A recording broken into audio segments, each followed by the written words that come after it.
Hello, hello! I promised an extremely special guest today, and I'm making good on that promise. But first, a fair dues warning. Today's topic is going to include some deaths, possible sexual assaults, drugs, dangerous behaviors, those sorts of things. As we always preach, please use your discretion as you listen to take time for self-care during episodes like this. Hollywood scandals are rarely ever very clean, and there could be some triggering events described. I always do my best not to get too deep, but imagination is a fickle thing, so just be warned. On that note, I want everyone to give a very warm welcome to Stephanie from a fellow Canadian podcast called the Historia Podcast.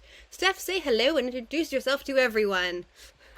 Hello, everyone. Like said, my name is Stephanie, and I am the host of the Historia Podcast, which is a podcast to essentially tell the unadulterated, historical facts.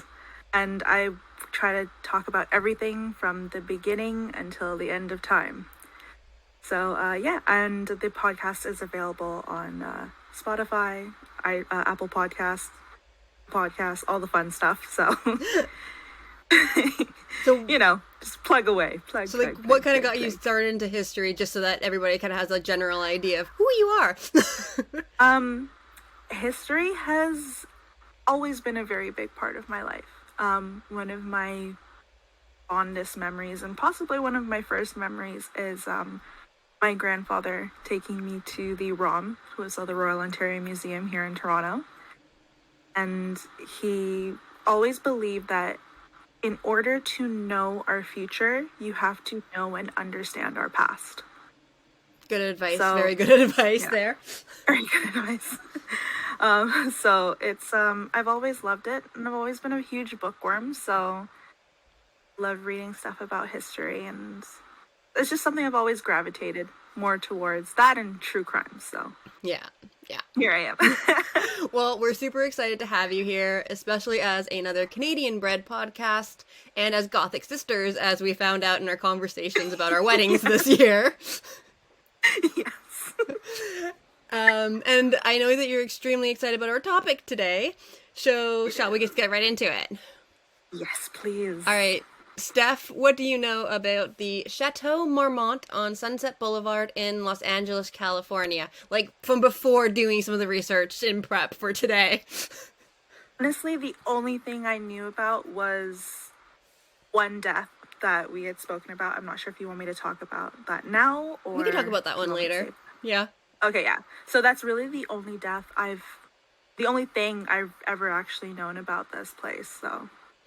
You just were intrigued by the scandal when I said that there's a scandalous. I was so happy. I'm like, ooh, scandals. Well, my goal today is to go over the history of the chateau in kind of like a timeline order. From its opening in either 1927 or 1929. There's conflicting sources to the date. Like all of the historical sources say it opened in 1929. But the actual Chateau's website says they opened in 1927? So I'm like, well, which one is it? Like... Make up your freaking minds, people. Pretty much. I'm like, okay, well, it was definitely, like, they'd already started breaking ground, knowing that they were going to make a hotel in 1927, so maybe that's where the hotel got its... like, thing from, is that they're like, well, or they did, like, a very long, like, soft open. No, because I do have something about, or I think I read something about the actual, like, opening of it, and that just before it opened, they had, like, a massive party for, one of the women in town who had just become, like, the second woman in the Senate or something. But that happened in 1929, and then the hotel opened to guests, and I'm like, I'm confused. But whatever. Oh my gosh. But we're not going to go into detail, like, about all of them, and I will be skipping some events so we can keep the episode fairly palatable timing-wise. Resources for this episode will be in the show notes, including the book that I'm using as my main source called The Castle on Sunset by Sean Levy, if you want to dig into the events and stuff like that after the fact. I will give a word of caution, though. The events that are alleged to have happened in this hotel may or may not be the complete truth. From what we know with primary sources, I'll make sure to point out like the truth from the false and what might just be kind of totally unknown. There's also probably even more stories than what have been reported on hidden inside the walls of the castle or deep within the people involved. Just keep in mind that all these events happened in the heart of Hollywood, where celebrity gossip runs rampant. Unless there are receipts, we can't take anything for granted around these events. Yeah. Like, we have to have the receipt. If you say that you slept with this person, we can't confirm or deny that. Show me the pictures. Yeah, I'm like, I want to see the pictures. I want, like, a written note from both parties that say, this happened on this date. Can you imagine if that's how you're going to show that you've slept with somebody in the future? Please sign this legal notice that we have done the dance of two beasts. Like, that would be helpful. It would. That probably would be very helpful for future historians. Can you imagine though? If you're somebody that, like, you know, if you like to, like, you know, go around and, like, obviously if you want to sleep with as many people as you want, go right freaking for it. Hella fucking movie for you. But can you imagine you, like, have to move out and you're taking, like, a stack, like, yay big with all of your legal notices for everyone you sleep with? Well, or at least, like, have something, like, I don't know, like, I want some sort of, like, documentation as to, was it consensual or not? Because, like, there's some things where it's like, okay, this was a non-consensual affair. And it's like, well, okay, but was it? Like, one person can say it's consensual, one person says it's not consensual. How do you know for sure? There are a lot of senators in the States that would have to be shaking in their boots if that were something that would happen. A lot. That and a lot of, like, Hollywood producers, since we're in LA right now. Yeah. Yeah. Because the casting couch is, like, on flames at this point. Pretty much. But with that being said, let's quickly look at the building of the chateau and how it became the place to be for celebrities. As most of us history nerds know, the 1920s were considered the Roaring Twenties, and LA was one of the places to be. Los Angeles' population more than doubled in the decade, with approximately 75 ships a day coming in from Oregon and Washington to bring lumber for the rapid building of homes. Like, 75 ships is a lot to me. That is pretty freaking... And with, like, the lumber, like, how quickly did people have to get the lumber off of these ships to get them back out to sea so the next ship could come in? We could use some of that lumber right now to be building houses. Right? A lawyer in the area by the name of Fred Horowitz stood on a hillside just west of Laurel Canyon Road and envisioned a grand castle sitting on that hill. The French chateau-style castle would become the most luxurious apartments, with a lovely panorama view of the surrounding area that had been barely developed yet. In 1926, when he stood upon that hill, there were only a few farmhouses, a general store, some restaurants, and the start of a 5-story apartment building called the Hacienda Arms. Just standing on this hill and being like, I could put a castle here. Right, yeah. Just right here. I'd love to do that. I'm just going to stand here on the top of this mountain and turn around in a circle to check the panorama views. Like, how did that work? Did he just, like, walk around the hill? I would like to imagine it as, like, a whole Friends perspective. Like, he's just there and he's like, pivot. Pivot. That would be... Pivot! Like... So... As I said earlier, it was a quick success upon opening, with more than 300 guests attending a party celebrating May de Leahy, who was the second woman to sit on the bench for the municipal court of Los Angeles. So this is like in 1927 or 1929. You go, girl. So I'm kind of thinking I might have to do an episode on her, because I'm curious about you. Yeah, that's quite an accomplishment. Right? But when guests arrived, they found that the inside of the chateau was quite different from the outside exterior. Horowitz took a note from the playbook for the Winchester Mansion and asked that the layouts of each apartment would be unique. So apparently there was the architects did what was asked of them, but it literally made the chateau into like a labyrinth of doors. That there's just like weird little cubby holes and different doors. See, I know we said that we had to vocalize my facial expressions, so this is one where I'm just like,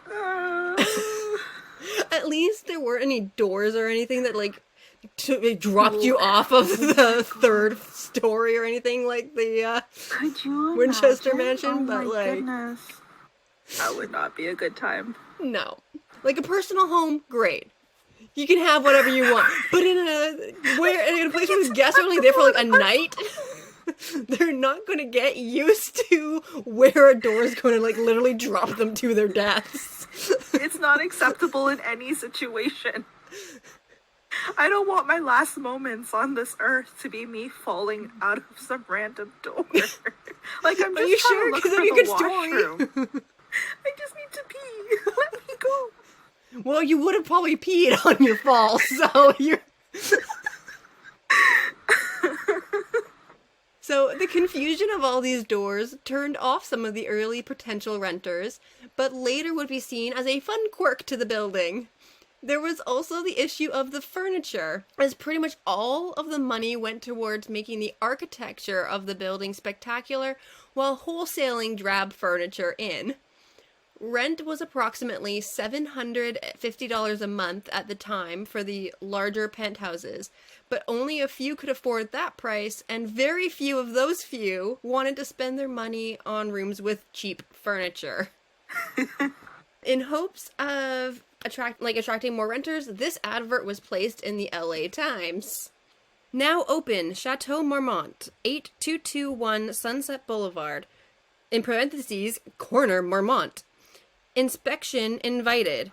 1 to 6 room furnished apartments, including complete 24-hour service. Garage and basement.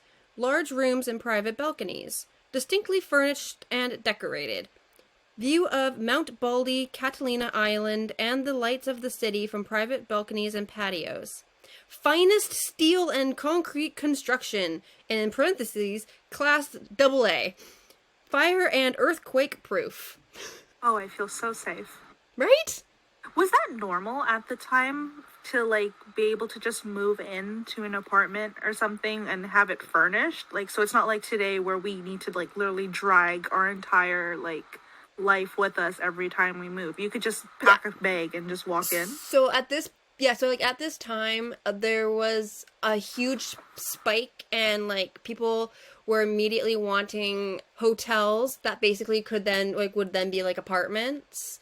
So like you could have somebody who would just come in and stay for a couple years, or that they would come in and stay for like a couple days while they're finding like permanent residence somewhere.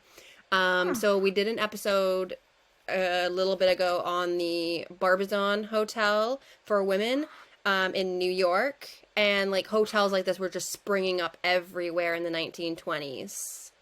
That, yeah, like it was literally that you could just, it's like a hotel / apartment, like you could decide how long you wanted to stay. Huh. Yeah. Interesting. It's interesting, and it's kind of cool. Like, I wish we had that. Now, if you just want to stay at a hotel, you're spending like $750 a night. Yeah.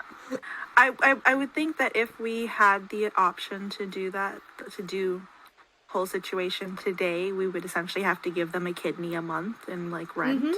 Pretty much. So, only one of the penthouses was rented for the first while. Hollywood director George W. Hill and his wife, Oscar winner Frances Marion, were the ones to take a chance on the suites. They didn't stay for very long, however, and moved into an oceanfront Venice home, where Hill became an alcoholic. Marion left him in 1931, and Hill found himself severely injured in a car accident where he never fully recovered from either his injuries or alcoholism. In 1934, after attending a funeral for one of the actresses in his films, he committed suicide by shooting himself in the head after a few drinks. Well, damn. Yeah, but he was like one of the first people to come to the Chateau Marmont. That's not an omen at all. Oh no. Yeah. And the chateau almost had a similar fate as Horowitz ended up having to sell it in 1932 for $750,000, or approximately $14 million today, to Albert E. Smith. Damn. So Smith was one of the first people to take on Edison's technology to shoot motion pictures, and was one of the first people to set up a studio in Hollywood by 1911. Vitagraph was one of the most successful movie companies, but they had a lot of issues as they fought for the right to shoot and distribute anything with Edison and all of these like upcoming rival studios. So Vitagraph was sold to Warner Bros. For about the same price as he purchased the Chateau for in 1925. Wow. So like he knew what he was doing in LA. Like he's pretty good. He understands LA probably. And he's got some money. He's going places. Yeah. So the same year that Smith bought the Chateau, Los Angeles was holding the Summer Olympics. This event helped gain some notoriety into the LA area, and people started to visit more despite the ongoing Great Depression. Rather than selling the rooms as apartments, he sold the experience as a hotel, and he needed a face that would attract the right clientele.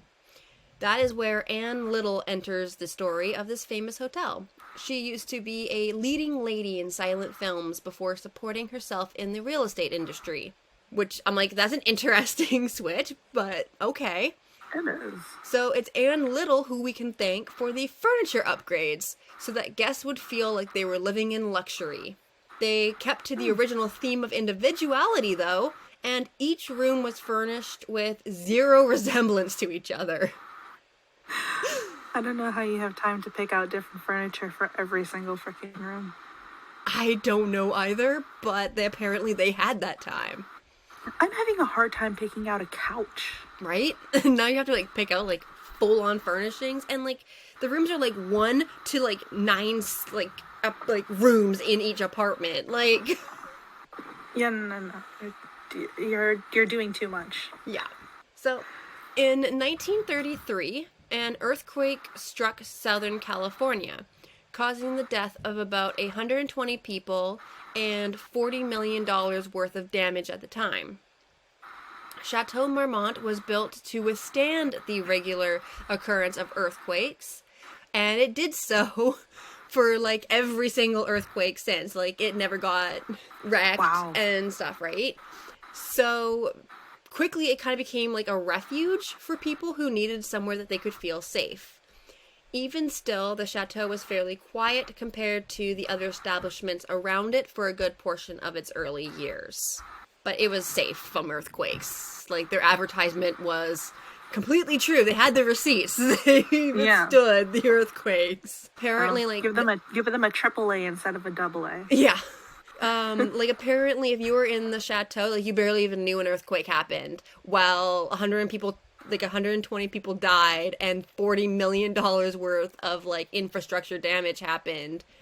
But if you Is that $40 million in today's money, or is that... I think that was at their time. So that's a freaking lot of damage. Yeah. I wonder how much that would be if we adjusted that for inflation. Way too much money to even want to consider. Like, we ain't rich. I'd like to think that one day we could say that that's pocket change, but the actuality of that happening is just like, no. No. We get taxed too much in this country for that. Yeah. But this is not the information that you're all here for. You want the gossip, so you can see what is true and what is false about the happenings inside the Chateau. So let's skip forward a bit to an inside source of the gossip in the early years of Hollywood. It's time for tea. So, Nelita Chateau Thompson was one of the wealthy inhabitants at the Chateau, whose husband was in the jewelry business and an amateur travel film director. Before her marriage, Nelita was a reporter with the LA Herald, working on local criminal trials and some light feature topics. She continued working as a journalist after her marriage, but used the pseudonym Pauline Payne for a column called The Merry-Go-Round, where she reported on Hollywood social news, which usually stemmed from what she saw throughout the chateau. So, sorry, her last name in the article was Payne? Yeah, Payne. Oh, okay. Yeah. Just make sure we establish that spelling there. So rather than trying to actually social climb, she literally just simply found the stories to be more interesting than ordinary folk stories, and just wanted to report them. So, for an example, she shared Katharine Hepburn's arrival with a suitcase full of men's clothing and an eye patch on. Katharine had gotten injured on her train ride over, as well as Mary Astor's arrival by ambulance when she had pneumonia and needed somewhere to recover during a film shoot. Huh. So probably things that they would have rather not be shared to everybody, Yeah. But and it's not like celebrities don't do that today. Yeah. Wow, look at you, girl. So the first truly famous celebrity to call the chateau home were newlyweds Jean Harlow and Harold Ronson. Ronson was Harlow's third husband. She was 22 years old at their marriage, and they each did have homes in the area, but Harlow wanted somewhere that would be theirs away from her meddling mother who lived in her mansion already. So yes, 22 years old, and this is her third husband. Oh my god. What have we been doing wrong with our lives? I don't know. I was barely dating at 22, I think. Let alone having 3 husbands. But I'm also not a celebrity that there wasn't a lineup of men waiting for me or anything. I was awkward. I had pimples. Yeah. It was just a phase, guys. Yeah. So, Harlow scoffed at the apartment that Ronson has chosen and refused to move in until major renovations happened. So, the decor was blue and beige until it was changed to what staff deemed to be Harlow white, and the couple moved in within a week. So, basically, I think Harlow probably would have preferred, the older furniture that was just, randomly sourced and plain, because what they've redone it with, she was like, no, don't like this. I just want it pure white, thank you. It's gonna sound horrible, but that's what we're renovating the house. We're doing a lot of white and black. Shit. I mean, honestly, to each their own, but I'm imagining an IKEA room, basically, just the pure white IKEA room. So the furniture is just regular, white IKEA furniture, that's pretty what they're much, I trying think, to go for? Your 1940s version of IKEA furniture. Damn it, Jean. Now I gotta go change my color scheme for my house. Well, you could go to the blue and beige that she did not like. Absolutely not. So, the apartment was constantly busy with people coming in and out, constantly throughout the days. Hairdressers, friends, photographers, masseuses, etc. At night, it was just as busy, but not as widely reported. The master suite had a separate entrance, where staff noticed male visitors arriving at the secret door at the oddest hours, and only when Ronson wasn't home. Staff also noticed that the guest bed would only have to be made when Ronson was at the chateau on his own, and that there was a chain that would lock the 2 bedrooms from the master bedroom side. So I don't even think she was sleeping with her third husband. I'm why she was on her third husband. I'm she was literally locking him out of the master bedroom, being you have to sleep in the guest room of this apartment. I have men coming on this side of the door, thanks. Oh my god. I honestly don't even know what to say to that. So another famous face who graced the halls in the early years was film heartthrob Humphrey Bogart. He knew of the chateau from visiting some of his friends, like John Barrymore. Yes, Drew Barrymore's grandfather.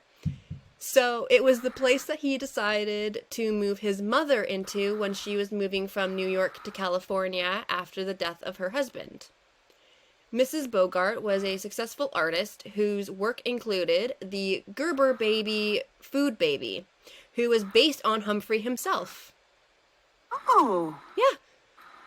So that little baby was literally hand-drawn after Humphrey Bogart by his mother. It's so cute. Like, now, like, we have, like, a whole new appreciation for Gerber baby food. I honestly thought that it was just like, hey, you got a kid? Cool, sit him down. That is so cute. Yeah. Aww.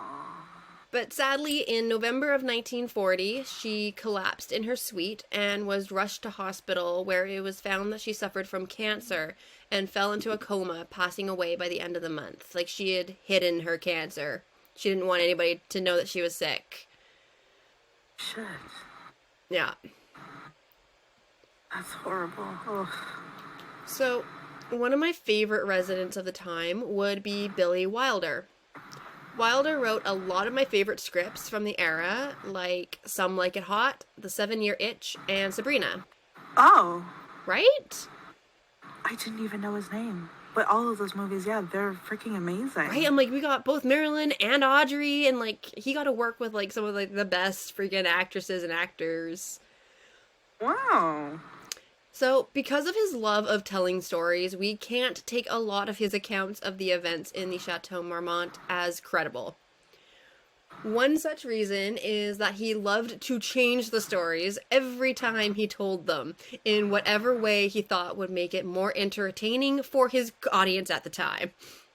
Wilder came from Europe to the USA in order to get a career in film, and he was known to enjoy female company. One of his supposed lovers was even Hedy Lamarr, who I will be doing a full episode on at some point, so I'm not going to go into her story or anything. But Wilder loved the chateau, and on his second stay, he arrived without notice. He was told that there were no rooms left, but he was desperate and said he'd sleep in the bathroom if he had to.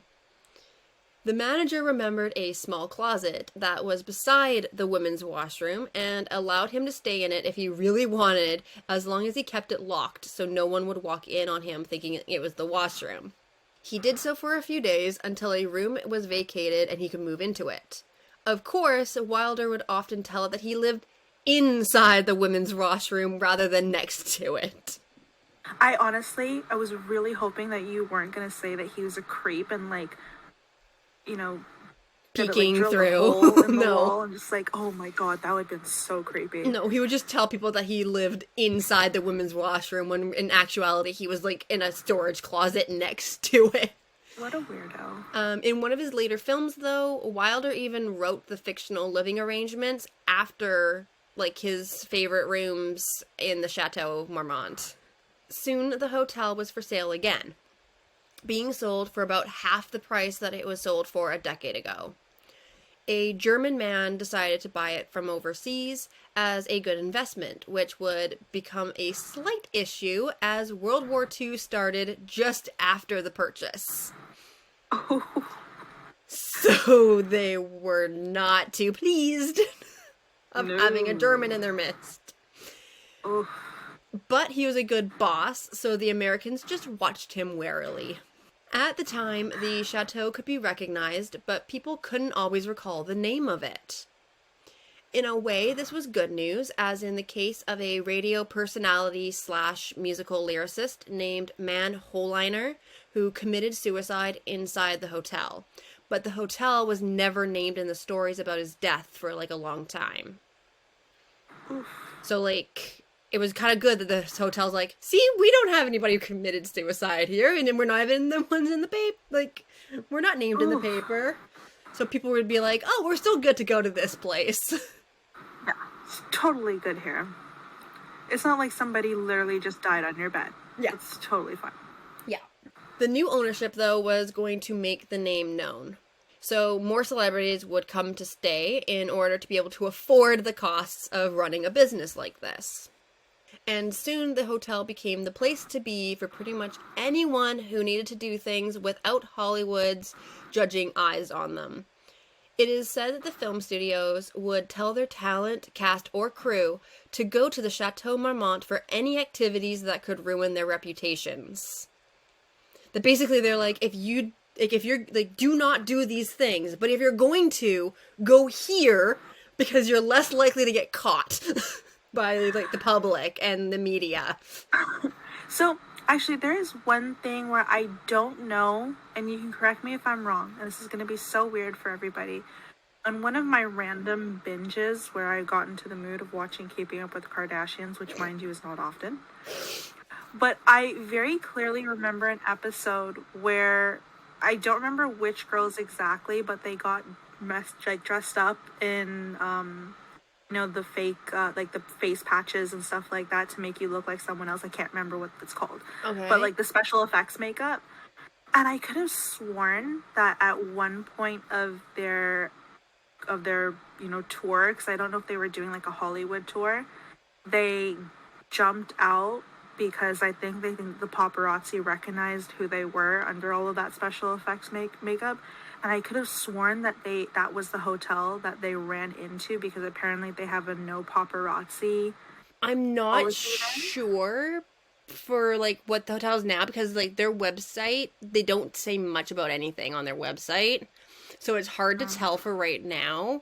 Like on their website, it's literally like you can email like their restaurant, you can shop for merchandise, you can I want a mug from you. or like you can rent your room. But they don't have like any information about like the history of the hotel or their policies or anything like that, like on their actual website. And I wasn't going to go too far into booking a room to check their like to look at some of that stuff, because I'm like, I don't want to accidentally be spending a shit ton of money right now. We don't need to do that. Yeah, but I mean, most like it might be that they have like a no paparazzi kind of a thing, because I think some of the hotels probably have it for the fact that then they're like, see, look, you can come stay here because we're safe. You can do whatever you need to do. If somebody's listening and they know if that's true, can you please just message us and tell us? Yeah. Just hop on our Instagram and please comment to let us know if they actually have a no paparazzi one, because I actually would be impressed. Yeah. Like, that's actually a good thing to me, to have a no paparazzi. And I would really like to know if my memory is as good, because I'm pretty sure I was drinking at the time when I was watching that, so I'd like to know if my memory still is good. Yeah. I was having scotch. So, gangsters and Hollywood icons used the hotel's obscurity to their advantage, with the Hollywood icons using it mainly for their infidelity. One good example is Desi Arnaz. He would go stay at the Chateau after pretty much every fight with Lucille Ball, both after and during his multiple affairs. Oh my god. Yeah, so he basically would be like, oh shoot, Lucy found out about this affair.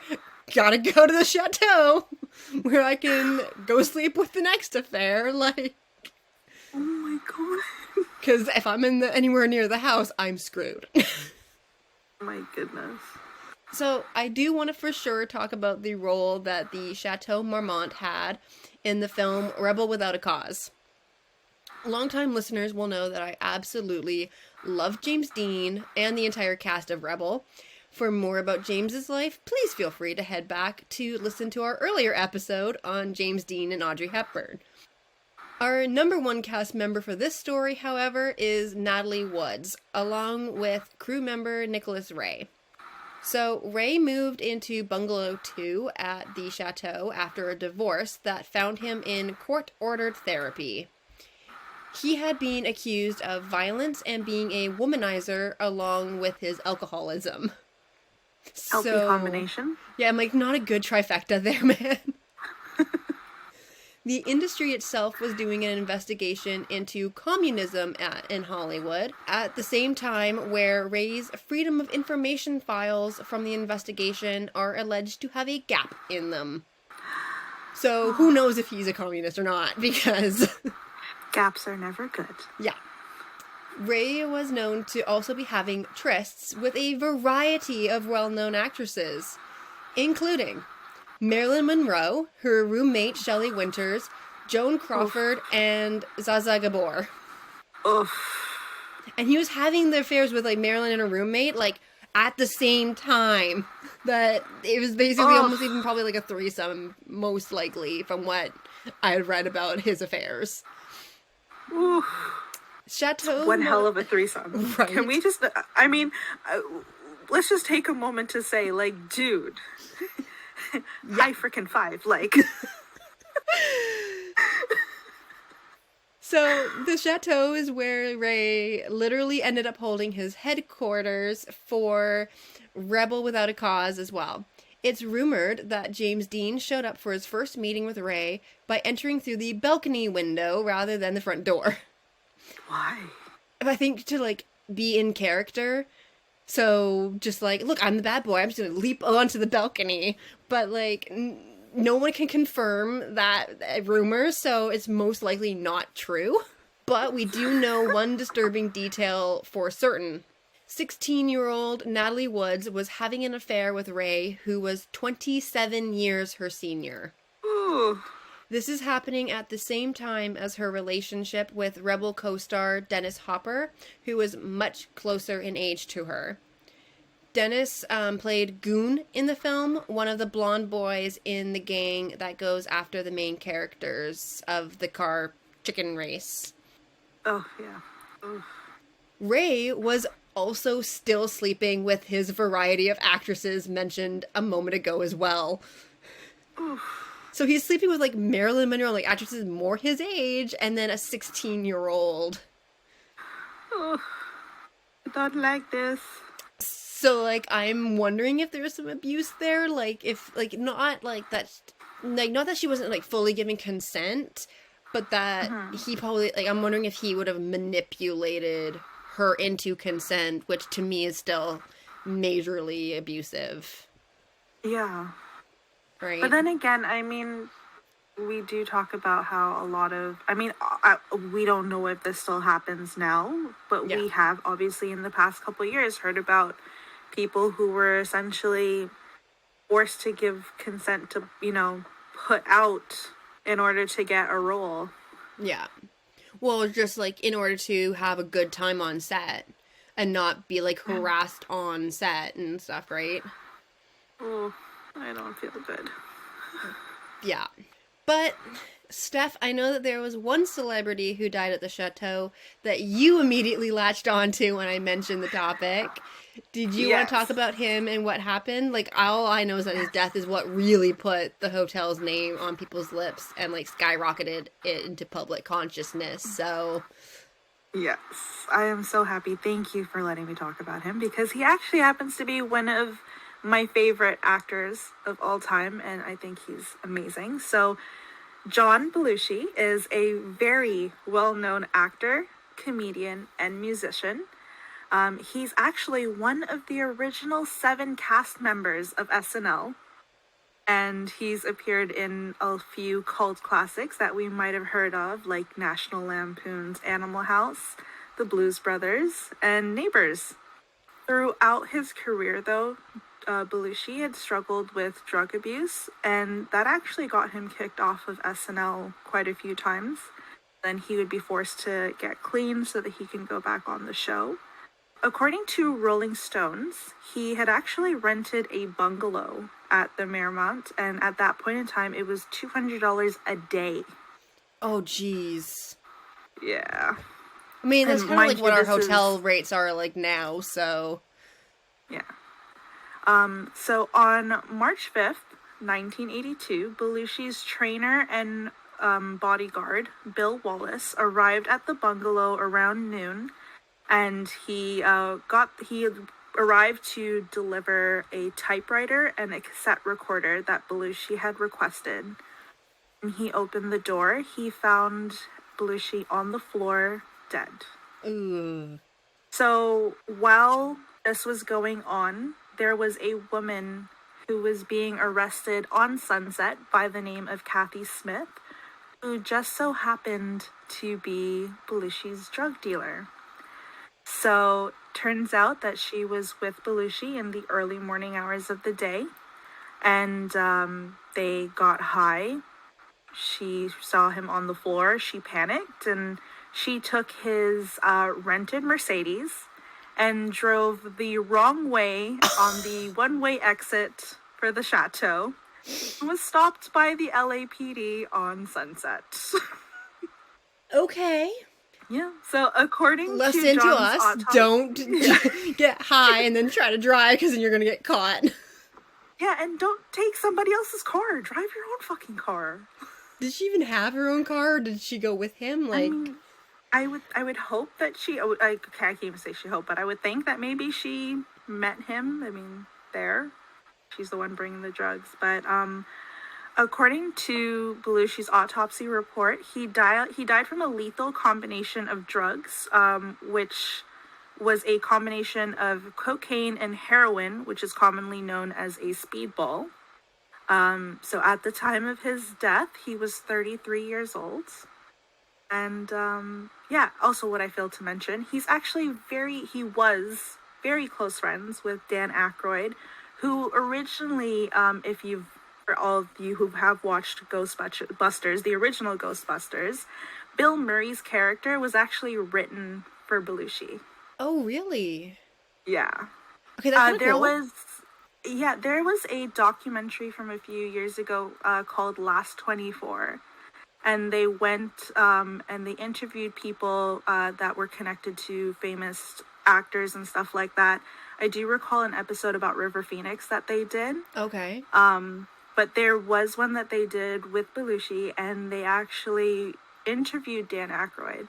And he had mentioned that. That's actually how I learned it. He mentioned it in the interview. Oh, okay. Yeah.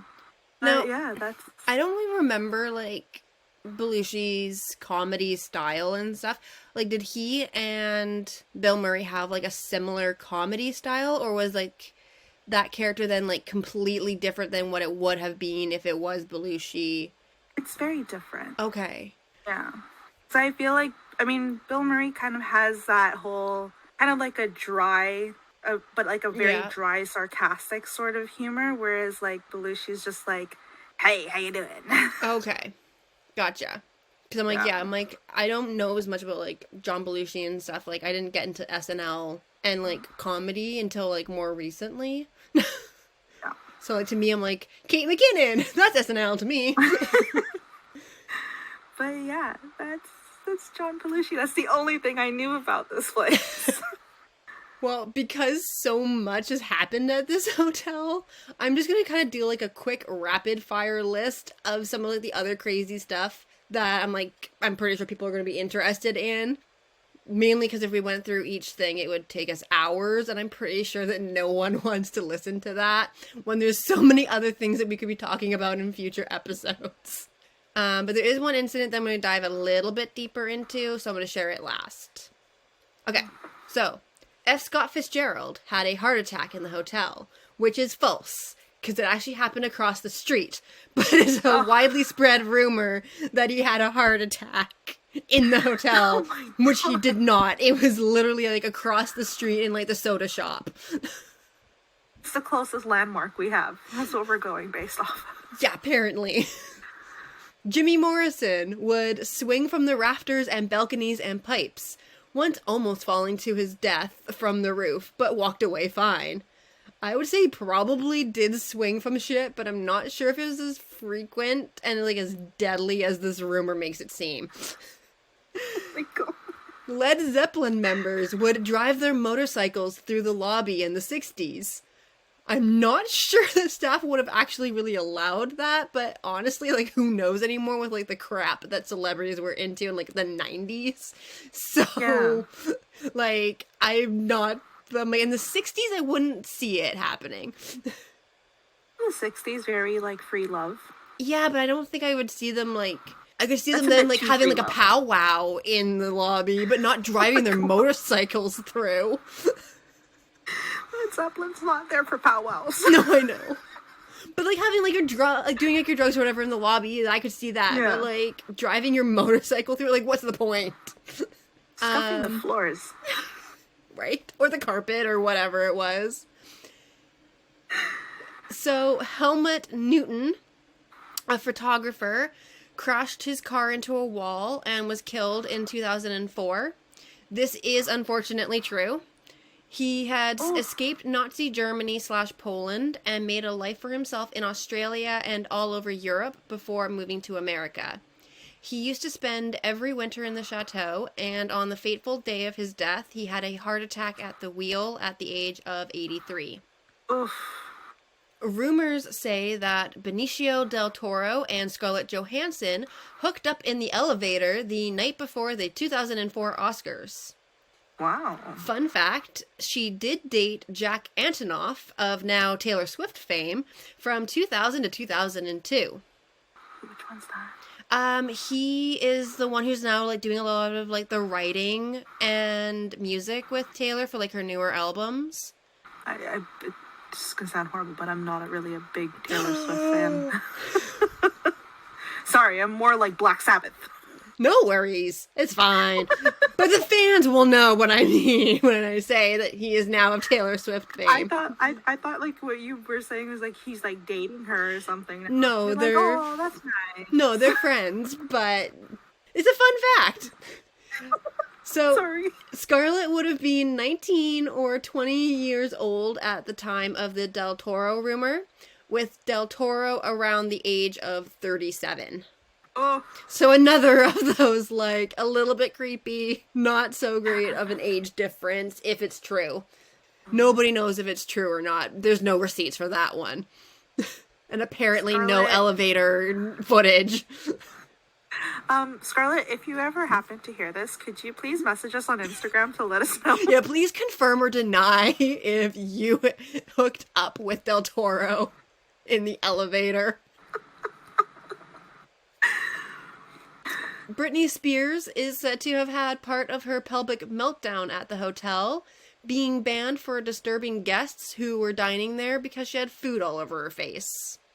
I'm not sure if that would have really been enough to, like, ban her with all the other shit that apparently went down in this hotel, but okay. Was this before or after the hair? I'm not sure. It didn't have, like, dates. Like, I couldn't find, like, exact dates. It just said that she had been banned because she had food all over her face, and guests were like, this is just a disgrace. I feel like this is before the hair. Probably. I'd really hope that it's before the hair. I think after the hair was when she was, like, then, like, really, like, taken into custody and, like, put into rehab and stuff, so this is probably, like, just before, maybe. Ugh. So, last but not least, Lindsay Lohan also had some of her meltdowns at the Chateau, starting with her first drunk driving scandal. Later, she ended up being banned from the establishment in full as she purportedly racked up a massive bill while living in Suite 33. So yes, you can now go to the Chateau and try to book a room in Suite 33 if you would like. Just maybe don't get a bill that is approximately $47,000 on cigarettes, phone chargers, and magazine subscriptions. And I believe that the magazine was supposed to be Architectural Digest. Like, that's like the most random magazine that I can think of that Lindsay Lohan was getting while having her, like, mental breakdowns and needing help. I mean, I kind of get it, because when I'm sad, I do look at, like, the IKEA websites. Because I'm just like, this is what I wish that my life looked as put together as this, like, schnickle-frickle desk. I mean, fair. Like, I mean, the offices look immaculate. Well, she might have needed to look at the IKEA catalogs because she also is reported to have done at least $20,000 worth of damage to the property. Oh, shit. So, like, I have nothing against Lohan, but honestly, that seems more like the correct reason for banning someone than the fact that they had food all over their face.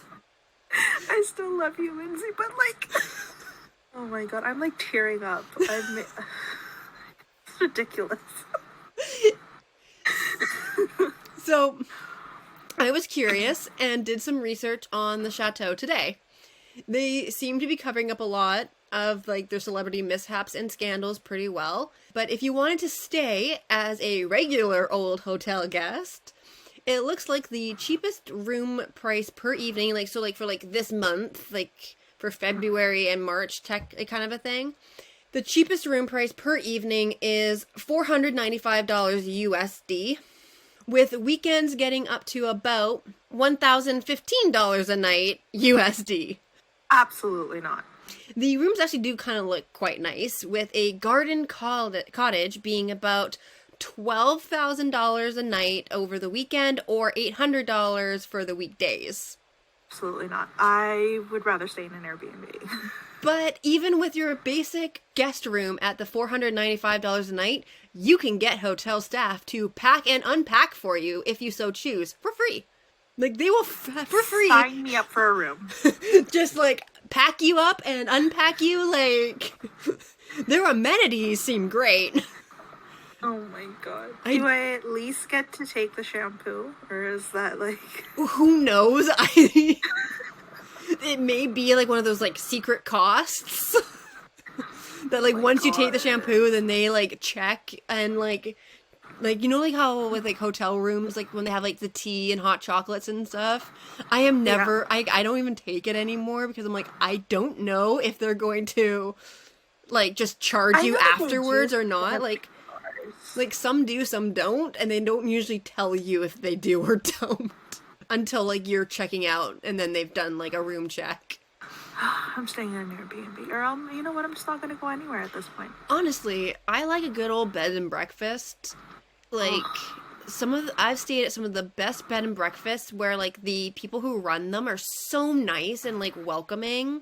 Yeah. And then you just feel like you're with family, right? Like, it's nice. I actually stayed at one... I wonder if I could find one in Scotland. Oh, probably. Oh, there's probably tons of them in Scotland. That would be so nice. Like, I actually stayed at one where the husband used to be, like, a chef, like a Michelin star chef, and he was German, and he made the best potato pancakes for the morning. I'm just like, I am in heaven right now. But, like, my problem was that it was such a big plate that I was like, I can't finish this all myself. But I'm like, this is, like, so yummy. I want to finish it. It's just way too big of a serving. Oh. But, like, beautiful place. I would die if I could get to one. I'm gonna check Airbnb when we're done. So, if you want to, you can actually see photos of their celebrity guests. Because you can actually, so if you follow the Chateau Marmont on Instagram, you can see a photo of Hailey Bieber, and they actually tell you, like, she was staying in this room when this photo was taken. They have their own Instagram account. Yes, and they will actually, like, share photos of the celebrities in their rooms that they're staying in. Oh, wow, I'm gonna have one hell of a time tonight.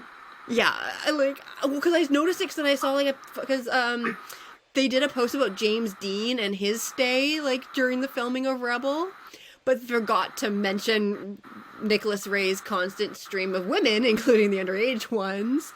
But, like, you could see, like, a picture of, like, Hailey, like, laying on the couch as they're, like, Hailey Bieber's, and they actually gave, like, the room number that she was in. I'm like, isn't that kind of like a breach of, like, privacy to be like, she was in this room?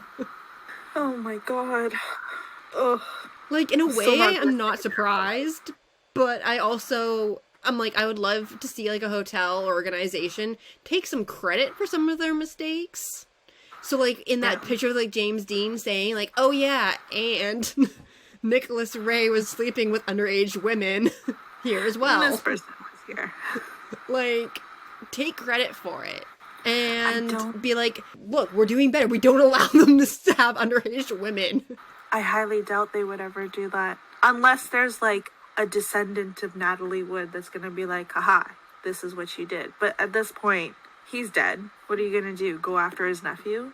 Yeah. And that sucks. But I mean, it's kind of like the Shining Hotel. where they Yeah. don't want, like, where they're like, we're rebranding, there's nothing haunted about us, where it's like, yeah, but that's gonna bring you people in. Like, That's honestly the only reason why I would go. right? I mean, yeah, it's great that you have this hotel that has had all of these amazing Hollywood actors and stuff who have stayed there, but I would understand. This is gonna sound horrible, but I do understand where they're coming from and to not talk about it. But at the same time, it's just, they're things that should, I agree with you, they should be talked about. Yeah. I was like, how are we gonna learn from those mistakes if we don't know that they happened? There's a lot of things that we should know. Yeah. But that's it for this week. So please join me in a huge thank you to our guest Stephanie from the Historia podcast. Thank you guys for having me. Where can people find you if they want to check out the podcast and like your social medias and stuff? So I am on Instagram as the Historia Podcast, and I also have my Facebook page as well. And the podcast is available on Spotify, Apple Podcasts, Google Podcast, and all other major streaming platforms. And yeah. So I'm also going to be joining Steph for a couple episodes of her podcast in the near future. So make sure to keep an eye out on the Lit Story Podcast's IG page, where I'll share updates and you can come listen to us there as well. And I'm sure we'll also be having Steph on this podcast again in the near future too. Hey, I can't wait. With that said, please do all the things with the likes, subscribes, rates, reviews, and check out our membership page on Buy Me a Coffee. The link is in the show notes. Until next time, stay on the weird side of history. Bye, everyone.